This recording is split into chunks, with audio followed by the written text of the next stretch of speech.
Hello, everybody. Thank you very much for joining us. We are going to give it a couple more minutes to let others join, and then we will begin. So yes, 2 minutes. If you require interpretation, you'll be able to find the language options in your menu of options and settings in the bottom of your screen. So yes, speak to you again in 2 minutes.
Hello, everybody. A big welcome to this webinar on the funding landscape of solar radiation management, or SRM. This webinar is being co-hosted by the Hands-Off Mother Earth Alliance, by Geoengineering Monitor and the Heinrich Böll Foundation. My name is Aarti Munnion. I am one member of the Geoengineering Monitor editorial team, and I'm also the Global Forest Coalition's Climate Justice and Forest Campaign Coordinator. I'm standing in for our colleague Linda Schneider, who's unfortunately not feeling well today, but who has done a really great job of coordinating this webinar. A couple of points of housekeeping before we begin. We first of all have Spanish and French interpretation. Please click on the globe icon at the bottom of your screen to select the language that you require. And of course, a reminder to our panelists to speak as slowly and clearly as possible for the benefit of our fantastic interpreters. So the plan is that we will have plenty of time for questions at the end of the presentations as part of the Q&A. We're not going to allow you to switch your microphones on, I'm afraid. So please, any questions that you have for the speakers, type them into the chat. And we will try to take as many of them as possible at the end. So before I introduce our speakers, I'd like to just give a bit of background on why we're here today. First of all, what is solar radiation management? So SRM is the large-scale manipulation of the global climate system in order to suppress the increase of global temperatures. There are numerous different technologies that have been proposed, and the two most prominent are stratospheric aerosol injection, or SAI, where reflective particles are released into the stratosphere to reflect light back out into space. And marine cloud brightening is another important one, again, where clouds are whitened in order to reflect more light back into space. So because these technologies attempt to manipulate the global climate system on a massive scale, they come with serious known and unknowable risks and side effects. It's important to understand geoengineering in the broader global context we're in. So the unraveling of international law and international cooperation on the intersecting global crises, the return of the law of the strongest, and authoritarianism, nationalism, and imperialism literally trumping consideration of human rights and global justice. So in this context, we believe it would be totally reckless to develop yet another high-risk technology that has the potential to destroy the lives and livelihoods of millions of people. And we're certain that under any realistic scenario, given the state of the world, the deployment of SRM would only make things worse and add even more chaos to an already destabilized climate system. Looking at the funding behind the research, development, and advocacy in the field of solar geoengineering is an important part of this broader context and of the political economy in which the technologies are being developed. In this webinar, we will attempt to answer questions such as, who is funding solar geoengineering and whose interests does it ultimately serve?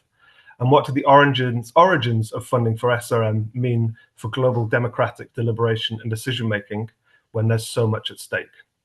So today we will hear from the two authors of a recently published study, Who Funds and Who Pays, on the funding landscape of SRM over the periods 2020 to 2025. We're then going to zoom into 2025, which saw two remarkable developments in terms of SRM funding. And we'll hear from Mohammed Usrof from the Palestinian Institute for Climate Strategy about the commercial SRM startup Stardust Solutions, and from Aarti Gupta, who's a professor at Wageningen University in the Netherlands and co-initiator of the Initiative for a Solar Geoengineering Non-Use Agreement about the UK government's ARIA research programme on SRM. So it's a tight schedule, but like I said, any remaining time at the end will be dedicated to the Q&A. So please do post your questions for the speakers into the chat. So over to the authors of Who Funds and Who Pays. We have JP Sipinski, an Associate Professor of Environmental Studies at the Université de Moncton in Canada, and Jared Sanborn, who's a PhD candidate in Sociology at the University of Utah in the US. Wonderful. Thank you so much for the introduction, Oli. I'm going to share screen in a minute, and we'll go through the main points of the report. Let's just do... There we go. So thank you so much for organizing this webinar. I'm very happy that we get the chance to present our report publicly in this way. I'm going to be speaking. I'm the second author of the report. Jared Sanborn is the first author. He did the majority of the work. I need to recognize that. We decided I would do the presentation today, and he's here. And he'll be maybe jumping in to add some precisions to what I say and for the Q&A period. So just quick history of the report. We were approached by Linda Schneider of the Heinrich Böll Foundation early 2025, if I remember, or late 2024. And she was saying she had gotten many requests for information about where funding from solar geoengineering research, projects, groups, advocacy, and so on came from. And so we talked and decided to update a previous study I co-authored with geographer Kevin Surprise at Mount Holyoke College in the US. That study had come out the previous year, and we had covered up to 2020. So that's what this report does. It looks at who funded solar geoengineering projects and who received these funds between 2020 and 2025. Just briefly, we find that funding for solar geoengineering has increased a lot in the last 5 years. That comes mostly from philanthropies, venture capital, and governments based in the US and the UK for the vast majority. The recipients are also mostly based in the US and UK. They mostly conduct research in different forms. And we found that private money mostly comes from very rich people, who made their fortune in the high-tech industry and who see the world through an eco-modernist lens that supports their class interests. So what I'll do now is I'll just go through the main results. It's a bunch of graphs and tables. I hope it's not going to be too boring. I'll try to really cover the main findings here. So just a few words about the methodology. We built our database from two sources. First of all, the online database LexisUni. It's a business and law database. It covers all major global written media, 14 languages on every written support, so very comprehensive. We conducted searches in English on solar geoengineering and fund STAR to capture everything that has to do with funding, limited to 2020 to 2025. And we got 746 relevant articles that came out of that search. And from these articles, we identify all organizations that were mentioned as funders or as recipients of funding in the articles. And secondly, we supplemented that data with data from my piece with Kevin Surprise that I just mentioned, and a long blog post from the Harvard Solar Geoengineering project by Ella Netcheles and the colleagues from David Keats' group, and which we used for the 2023 article as well.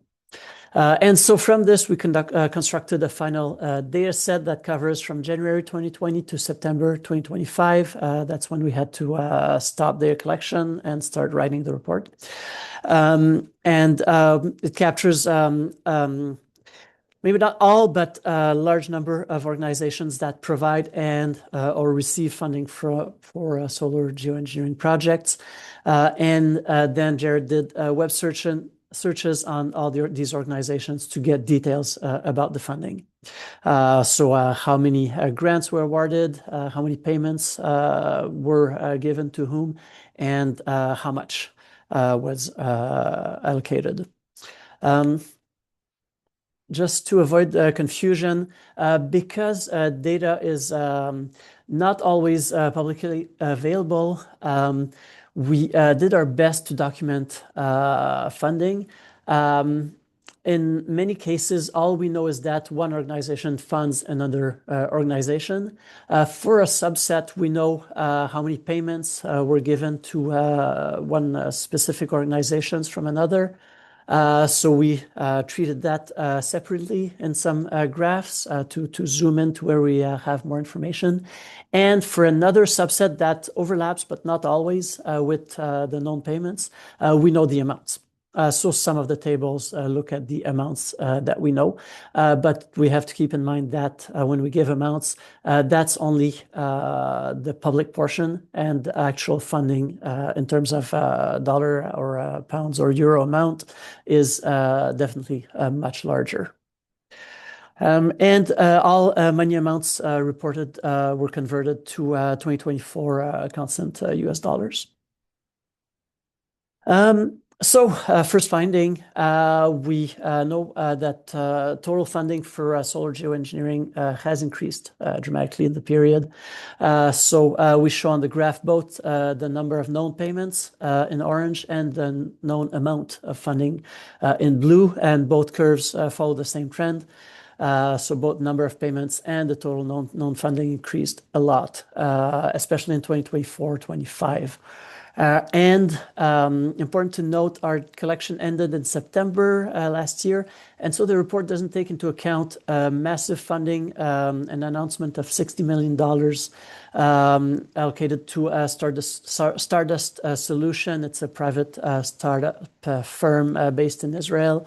Lower Carbon Capital and other Silicon Valley philanthropies, investment firms got together to support them. So adding 60 million in 2025 would send the line to double the amount that's from where it's at right now on the graph. Sorry to interrupt you, JP. If I could just say, yes. If you could just slow down ever so slightly just for the benefit of our interpreters. I'll do my best. Thank you so much for pointing it out. I tend to speak a little bit fast. And I want to cram in as much as possible in 15 minutes. So that's for the amount of funding. It went up. Number of payments went up. Now, who gave the funding? We categorized the different funders, and we find that philanthropies provide are the most important category of organizations who provide funding, over half of them. Investment firms are present as well, venture capital firms, hedge funds who invest in high technology, and there are governmental funders as well. We'll get some details on which organizations a little later. There we go. The majority of funding comes from the US and UK.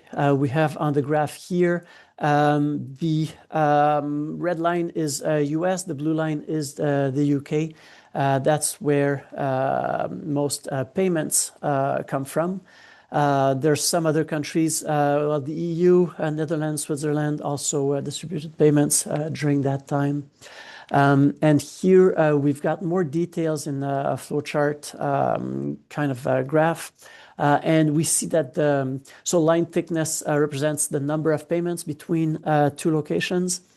So we see that the thickest line is between the US and UK. That's where the most important flows take place.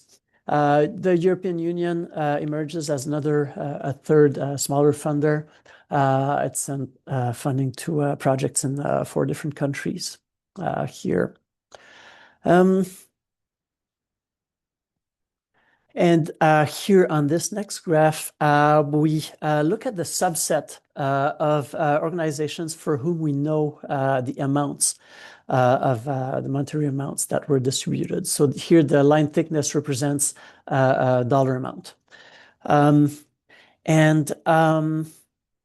Here what we see is well, the two main funders appear clearly, ARIA, and Quadrature Climate Foundation, both based in the UK. ARIA it stands for Advanced Research and Invention Agency. It's a research funding agency of the UK government. The mission is similar to DARPA in the US, so they fund so-called quote-unquote high-risk, high-reward research. And it happens that they start distributing major funding to solar geoengineering research in 2024 and continue to do so in 2025. QCF on the graph is Quadrature Climate Foundation. That was set up in 2019 by a couple of hedge fund billionaires. Here, if we look at the red area here, that's what happens in the US. So the National Science Foundation and the National Ocean and Atmospheric Agency are the two main US funders. What's happening on the graph here is that we see that most of the shapes are red for US and blue for UK. So as I said, that's where most of the funding goes, and we note that only ARIA here funds projects and organizations elsewhere than US and UK, than US and Europe. Sorry, blue stands for Europe in general on this graph. This is only for where we know the funding amounts. So it's a limited subset here. Doesn't mean that nothing else goes elsewhere. So now looking at who receives the funding, the vast majority of funding goes to research organizations. And another sizable amount funds governmental organizations who perform research. So it's a lot of funding for research. There's also a part for what we call the awareness building or advocacy. Several organizations were categorized in that way. They promote solar geoengineering, or maybe not promote it as a good idea as such. They seek to inform the public about what it is and why some people are proposing to go that route. So we're going to break down what's happening in the research field quickly.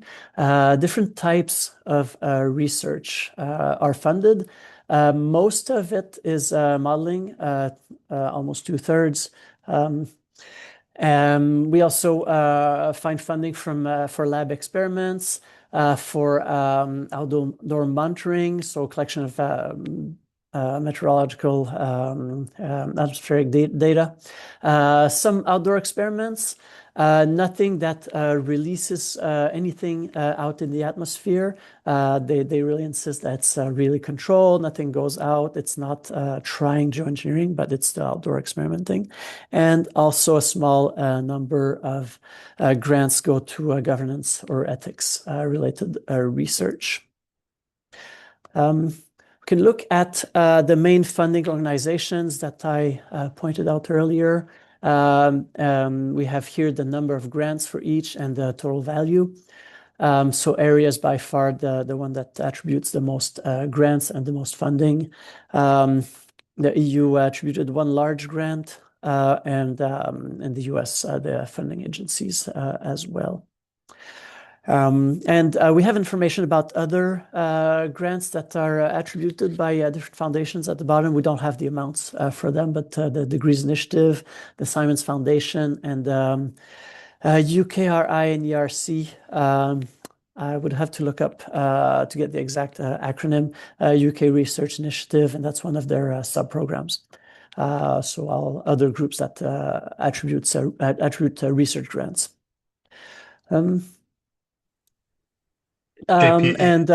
Yeah. Sorry, this is Jared Sanborn, the other author. I just want to emphasize that that previous chart was research grants.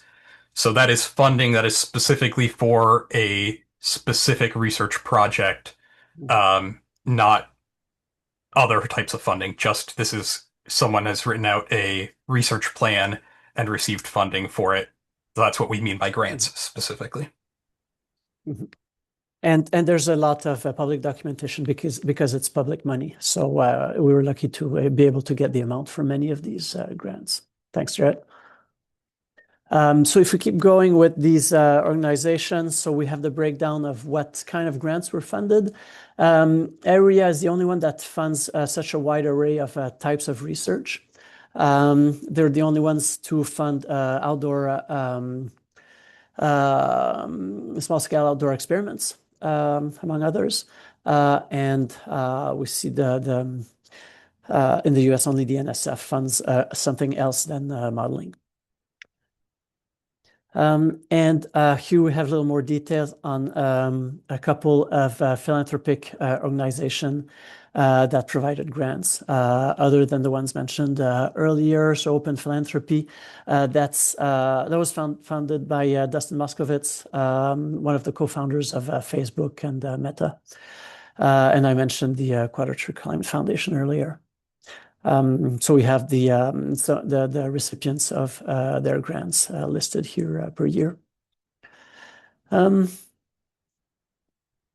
So another finding, it's private money that supports awareness and advocacy groups. So we have almost similar public and private amounts of funding for research, a little bit more from private groups, but no public money for, or almost nothing for soil geoengineering, awareness building, or advocacy groups. That's all from the private sector. Interesting to mention here. Private sector here we mean philanthropy, venture capital, other for-profit organizations.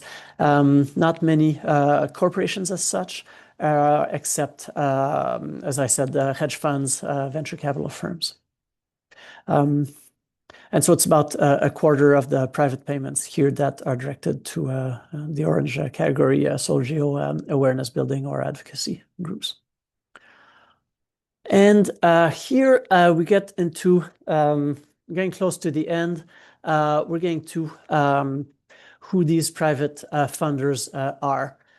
So it's the second column here on the graph that's important, where their fortunes come from. And we have 15, there's 17 in the table in the report. I didn't have room to put the last two. I thought the font would be too small. So what we find here is that the vast majority, if not all of them, are from the high-tech sector, technology startups, high-tech investment firms, and so on. So the high-tech sector. I already just look at a few of them. I already mentioned the Open Philanthropies, the Quadrature Climate Foundation. We have Lower Carbon Capital. That's Chris Sacca. That's he made money with a venture capital firm that invests in high-tech companies like Twitter, Uber, Instagram, so forth. Rachel Pritzker, interesting person. She's the heir to the Hyatt Hotels fortune. And a signatory of or co-author of the Eco-Modernist Manifesto published in 2015. We have Bill Gates, well-known funder of solar geoengineering initiatives, co-founder of Microsoft. Going down, we have Mike Schropfer, Matt Kohler, also from Facebook and Meta, and so on. So just to give you an idea, all the other people are less well-known, but it's the same Silicon Valley high-tech group who provides private funding to solar geoengineering. And this takes us towards the conclusion. We've got some quotes that Jared pulled from some of these people. So we have Bill Gates that said in 2010 that an energy breakthrough, wherever that means, is the most important thing. But solar geoengineering is our insurance policy that could buy us 20 to 30 years to get our act together. Chris Sacca, more recently in a 2023 interview, says we have no opportunity for survival on this planet unless you reflect back sunlight. So they've been quite vocal publicly about their ideological support for solar geoengineering and their belief in so-called the power of technology, which they've expressed both in their investments and their public statements. We can point out a slightly obvious contradiction between their discourse and actions. These people fund a good part of the research that should, in theory, determine whether the technology can work or not, if they're a good idea, and so on. But at the same time, they say publicly, we need solar geoengineering rapidly, very important, and they fund advocacy groups in favor of these strategies. There might be some pressure in terms of the research to go in a certain direction, or they might be more happy to fund researchers whose result will support their high-tech outlook. But to go further, I'd like to end on a JP, third I'm going to have to... Okay, great. Sorry to interrupt you again. You're reaching the end of your conclusion, so that's fantastic. Yeah, 20 seconds. So last quote here by Sam Altman of OpenAI. He's a solar geoengineering supporter, but not a funder as far as we know. He says we do need way more energy in the world than I think we thought we needed before. I still expect, unfortunately, the world is on a path where we're going to have to do something dramatic with climate, like geoengineering as a band-aid, as a stopgap. So he makes the explicit connection with energy here. Why do we need more energy? We know now to power server farms that run the internet, Facebook, Instagram, ChatGPT, another AI, cryptocurrency, and so forth. So where is the fastest growth happening right now in the global economy? AI, financial technologies, health technologies, cybersecurity, e-commerce, crypto, software, and so on and so forth. Also renewable energy. Most of the current growth and global value, the global economy is in the high-tech sector. That's where everyone wants to invest. High-tech doesn't exist in a cloud. It grows, it uses more and more energy. And right now, energy demand is very hard to meet other than by fossil fuels. Growth in renewable energy also means more demand for fossil fuels to make the steel, the plastics, to build these windmills, to ship the parts across the world, and so on. And we can conclude that this, well, short of that hoped for energy breakthrough, that won't happen, I think.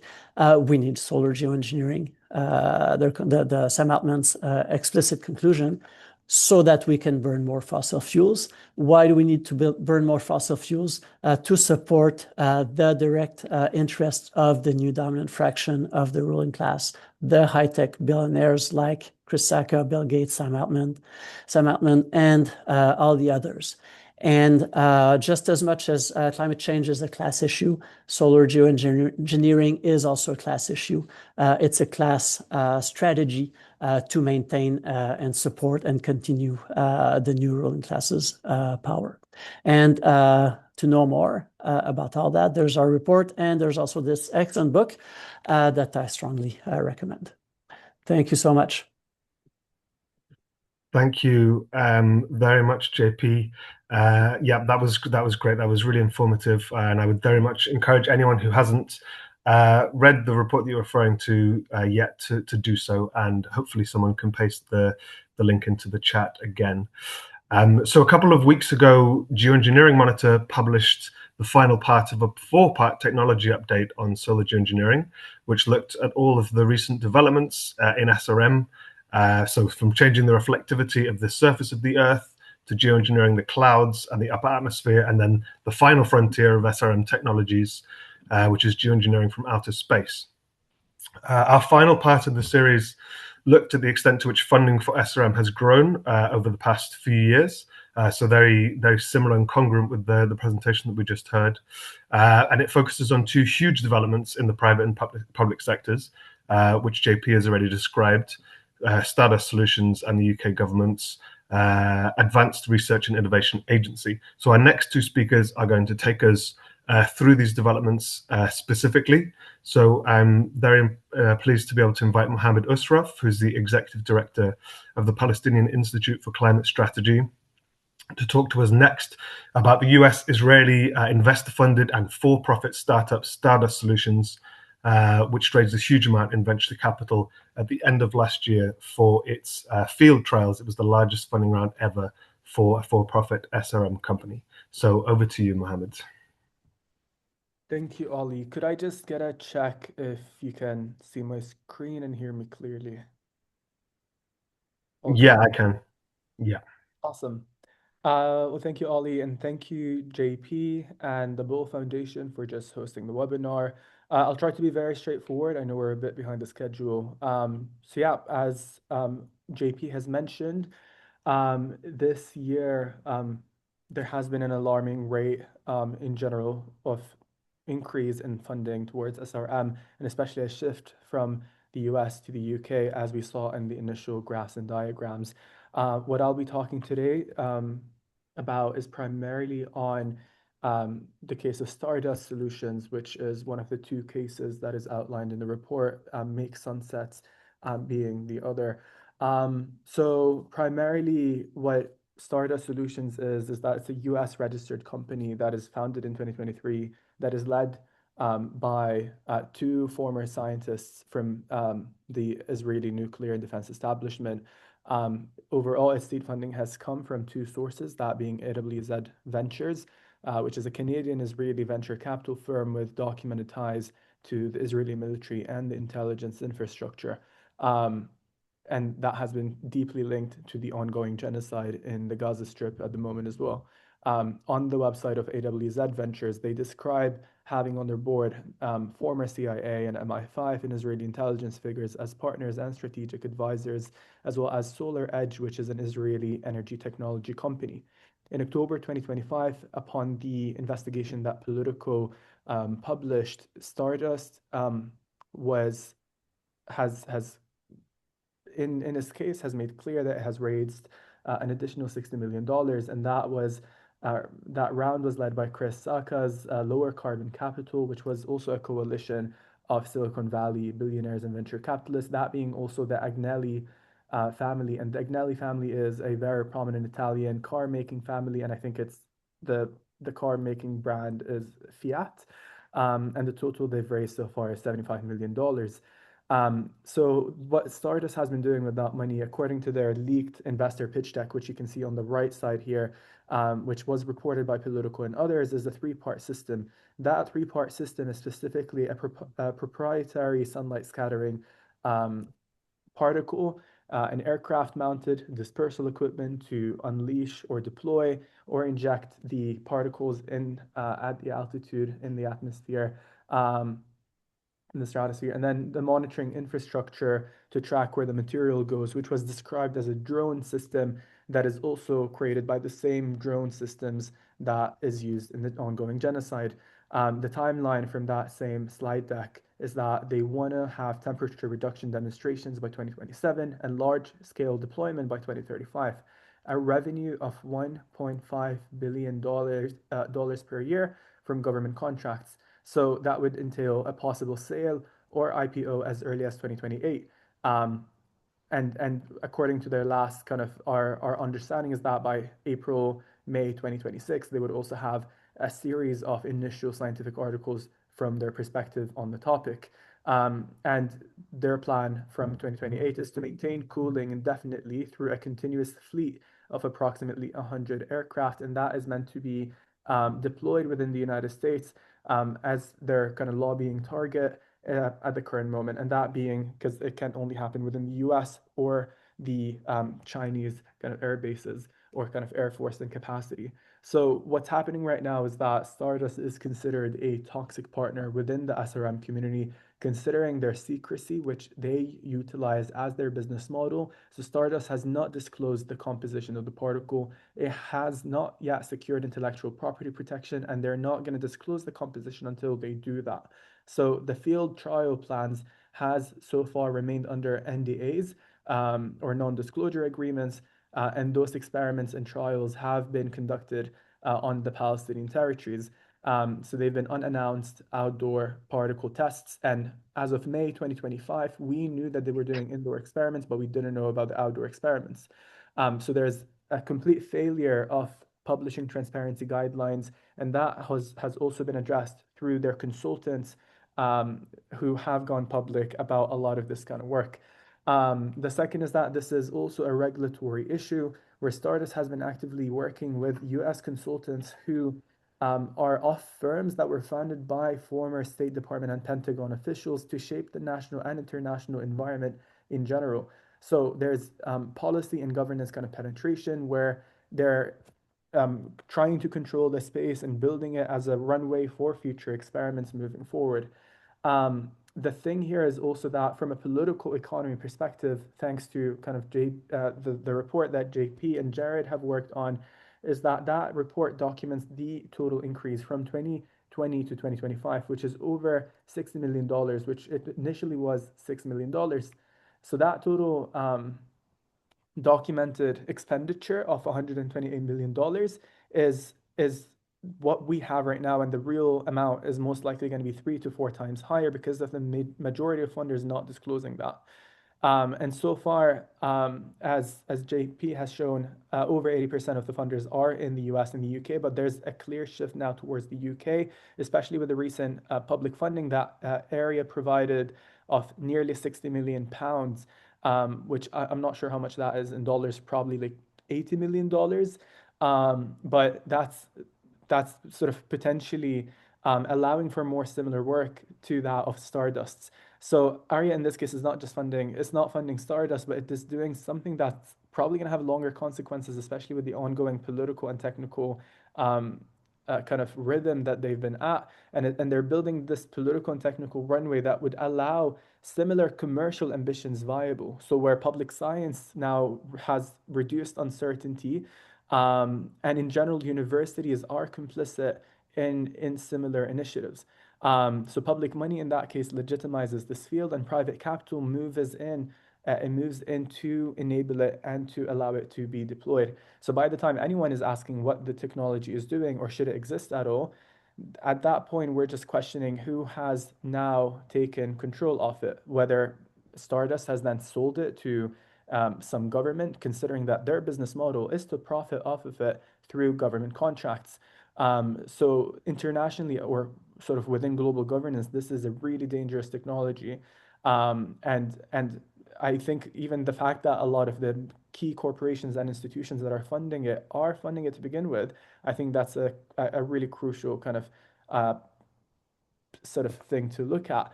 And in this case, the reason the tech sector is funding it, according to the Heinrich Böll report, is that most people have financially invested in the SRM are also invested in AI. And the reason for that is because AI expansion has so far required massive, sustained fossil energy. Microsoft is reopening a shuttered nuclear plant. Meta is expanding another.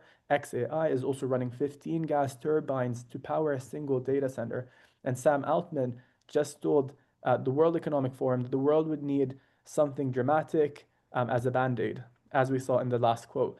So he said that in the same breath as explaining that AI needs more energy than anyone anticipated, besides the fact that they see humans as replaceable and capital and such technology as constant and fundable. So there's a question for who would pay that price. And from our understanding through the investigations is that there will be really high risks. So I think one thing that is often not said clearly enough in these discussions is that Gaza and Palestine and most of the sites of experimentation, which is largely the global south, are really often footnotes to the solar geoengineering debate. They're not seen. But I think the reason for that is because then it would actually point out and highlight the structural interests and the kind of unjust landscape that we're working within.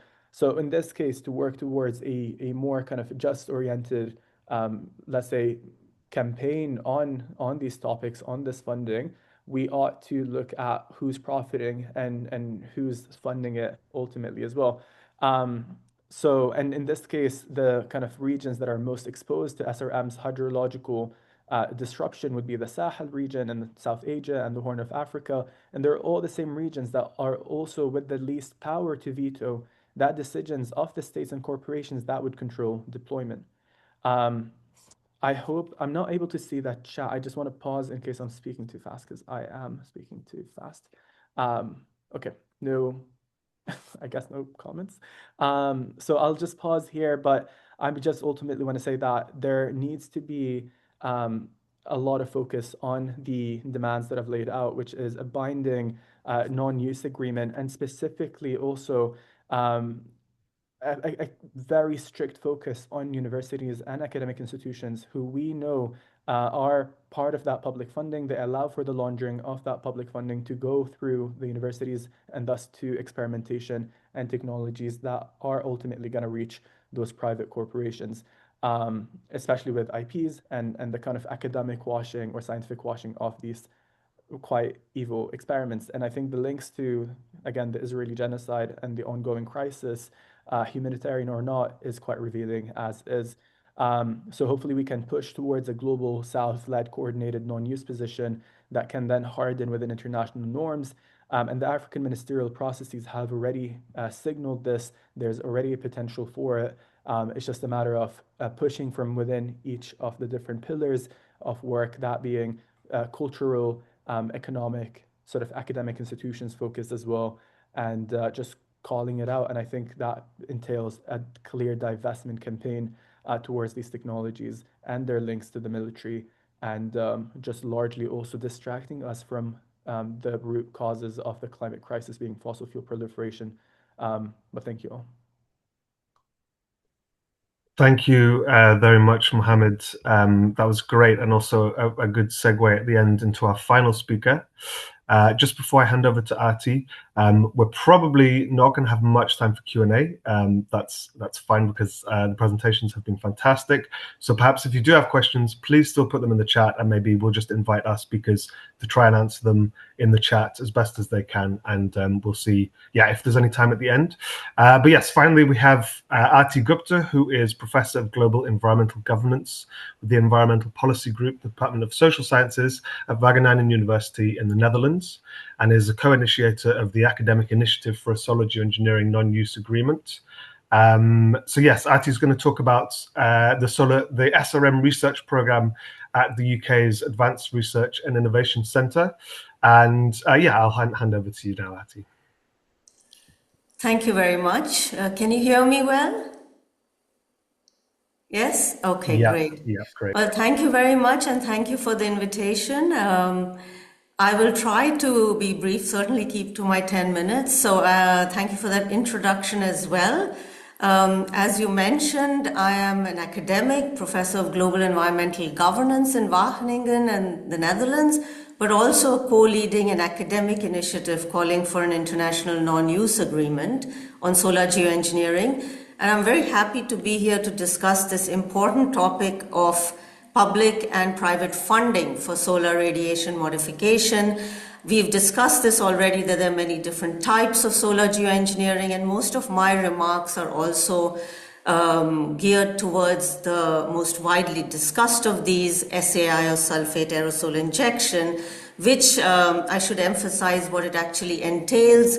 It entails flying hundreds to thousands of specially retrofitted aircraft, which would inject millions of tons of reflective particles annually into the stratosphere for decades or centuries.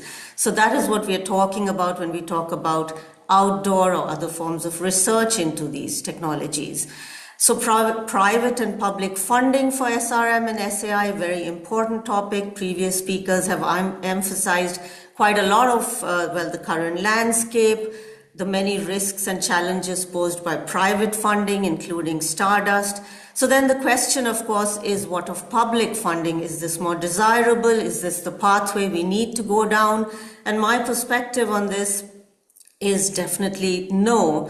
And I will comment very briefly on the kind of funding that's coming from ARIA, the UK funding agency, what some considerations, risks are there. This has also been addressed by the two other speakers quite eloquently, and then speak a little bit about the general risks of public funding for SRM, and segue then into what we actually need to do, which has also been emphasized by the previous two speakers, not develop this technology and actually support its non-use. So the ARIA public funding was also described, what ARIA is and how it is sort of modeled on the US DARPA funding. It's public funding for SRM research. In 2025, May 2025, the scheme was announced, 22 projects funded, 57 million pounds, and 5 of these relate to controlled small-scale outdoor experiments. 5 of these are specifically on SAI, one of which has an outdoor experiment with 5.5 million pounds funding. The other SAI projects are related to monitoring, modeling, governance aspects. So now, and this is one of those, this is the outdoor experiment of 5.5 million in the UK, awarded to the University of Cambridge and partners. So some of these risks and considerations with this kind of public funding, it is important to note that, well, there's some attention here to social science, to ethics, to geopolitics, some funding for it.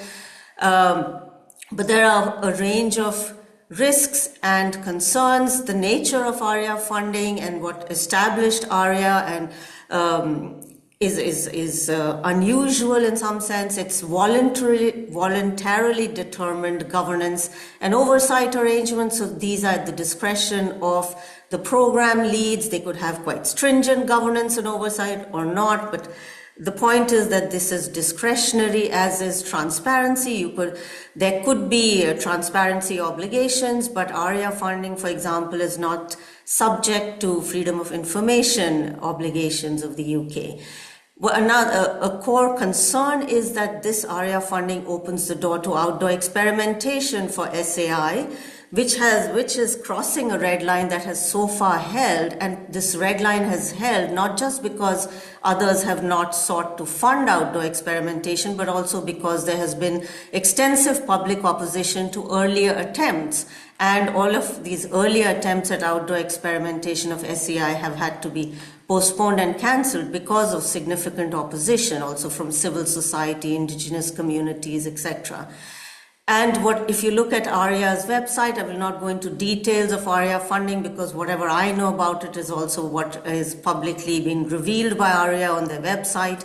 They have elaborate decision trees for funding. For example, the problematic outdoor experiment based projects. But the core question, of course, is that what is small scale, what is controlled, what impacts should be assessed, whether direct, indirect, who are the impacted stakeholders who are to be consulted. These are all judgments. And the question arises, of course, who gets to decide about these, which scientists, which disciplines, which other actors. There is an oversight committee that ARIA has put into place. There might be very eminent scientists there. There's a mix of people with social science backgrounds, with engineering backgrounds, but it's 5 or 6 individuals. What about public scrutiny? And ultimately, the decisions are with ARIA program leads, where the oversight committee makes recommendations. So there are a number of critical questions about, who gets to decide these consequential matters. But more importantly, and this was also mentioned by earlier speakers, ARIA funding, modeled on the US DARPA funding, is high risk, high reward. But even if you were to imagine that there's the best design, the most inclusive, most transparent, and however we decide what safe is, outdoor experiments, what can these outdoor experiments actually tell us? Can they tell us what we really want to know about solar geoengineering, SRM, SAI, whether we should do it or not, whether the benefits will outweigh the risks? What can experimentation of this kind tell us? And will these rewards actually will they outweigh the very severe political risks of going down this path? And that's what I want to spend the rest of my time discussing, the general risks of public funding of this kind of research. What can public, private, or any kind of outdoor experimentation actually tell us? Because the risks to Earth's climate systems, nonlinear complex climate systems, and the efficacy of SAI, for example, is very poorly understood, partially unknowable. The impacts will vary greatly across the world. There are uncertain and adverse effects on regional water systems, weather patterns, agriculture, provision of food, etc. This was also very, very articulately explained also by Mohammed. So in this context, I think the important question is, what can more research tell us? And researching and publicly funding research into SI, yes, well, climate modeling, small scale or even large scale outdoor experimentation will certainly reduce some uncertainties, will advance knowledge, will at least advance some understanding of technological ability, mechanisms with which to carry these interventions out. But what it cannot do, no amount of small scale or even large scale experimentation can resolve the key uncertainties and unknowabilities of intentionally modifying the Earth's climate systems enough to decide whether or not to do it, because the only way we could actually know about planetary scale effects, including efficacy, including the unequally distributed impacts and the unintended consequences, would actually be to do planetary scale experimentation, if you want to know planetary scale effects, and over a sustained period of time. And that is essentially akin to deployment. And are we willing to accept such planetary scale experimentation to get the answer to the question, should we actually do this? Would the risks or the benefits outweigh the risk? And if we are not willing to accept planetary scale experimentation, then there are very real political risks of arguing for a position that says, let's just do the research. Let's try to reduce some of these uncertainties. So there are many, many risks of public funding for research, and at least 3 of these are very evident. There's a risk of normalizing consideration of SRM as a legitimate climate policy option, that authorities are funding research into this. The second risk is that just because something is happening and this option is being researched, we fundamentally risk delaying what we need to do right now, which is urgently reduce our emissions. And there is a risk of a slippery slope from experimentation to technology development and therefore eventual deployment, because these experiments could develop technological capabilities about dispersal mechanisms and substances to inject, etc. And once a technology is developed, it will be deployed. History teaches us that. And the scientists who develop a technology will not decide about its future deployment. So no matter how well-intentioned, scientists will not get to decide how a technology is used in the very contested geopolitical context that we find ourselves in today. as was also very articulately laid out. So there is no possibility that a planet-altering technology like SAI will ever be governed in a fair and inclusive manner for the greater good of all and for the greater good of the most vulnerable. So this, in fact, is a serious moral dilemma for scientists and others who call for more research and who say, let's try to, well, but there are uncertainties, so let's do the research to reduce those, because that kind of research will not tell us what we want to know, in fact. So, and for all of these reasons, a group of academics are calling on political actors to agree to an international non-use agreement on solar geoengineering to prevent technology development and use. And this is an initiative launched in 2022, and now this call has been signed by more than 600 scientists worldwide of all disciplines and endorsed by more than 2,000 civil society groups. And essentially what we call for is 5 elements of non-use, which include no public funding for SRM research, no outdoor experimentation, no patents, no deployment, and no support in international institutions. And I've only been able to sketch very briefly what the dangers, why we've taken this position, 600 scientists and others, but we have a whole body of academic work showing, giving our rationale, explaining why we think non-use is the way to go, what the risks and dangers are, how we can learn from other areas. There are many prohibitory regimes in international law. There are many pathways to non-use. There is also support at the political level, also mentioned earlier, that African countries are taking the lead now, also calling for non-use of solar geoengineering. And the international regulatory environment is very supportive of restrictive governance. And essentially, we also sketch out that there's growing opposition to solar geoengineering across a whole number of groups. So, and there is political, so just like funding has increased in the last 2 years or so, and it's coming largely from Silicon Valley tech investors as laid out so clearly, at the same time, political opposition is growing very, very dramatically as well. Mexico has already banned outdoor experiments in 2023. The African Council of Ministers has called already in 2023 for non-use of solar radiation modification, very forcefully reinforced in 2025 at the AMSN meeting, calling for establishment of a solar geoengineering non-use agreement. 49 polar scientists have also come together to say that it's very dangerous to think of solar geoengineering the polar environment. One of ARIA's projects is also about sea ice thickening, etc. So there is a lot of opposition, scientific and political, for going down this path. The EU has also issued a scientific advisory opinion in December, which advises an EU-wide moratorium on SRM, a moratorium on large-scale outdoor experiments, and for the EU to support a non-deployment regime internationally. So with that, I conclude, we need to move towards non-use. The time is now. Solar geoengineering is a dangerous distraction for all of the reasons also articulated by the other speakers.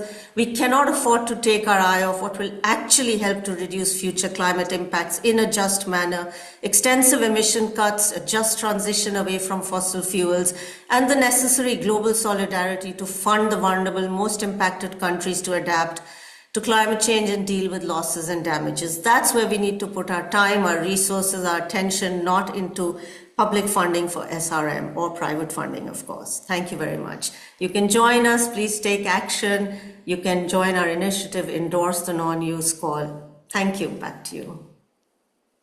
Ollie, yeah. Thank you very, very much, Aarti. Yes, that's a perfect place to leave it.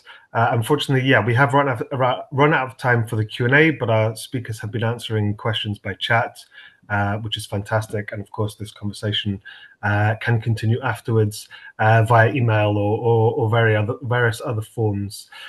So yes, just to conclude, in this webinar, we've heard that funding for SRM largely comes from investors and philanthropic funders with ties to the tech sector, and largely coming from the global north.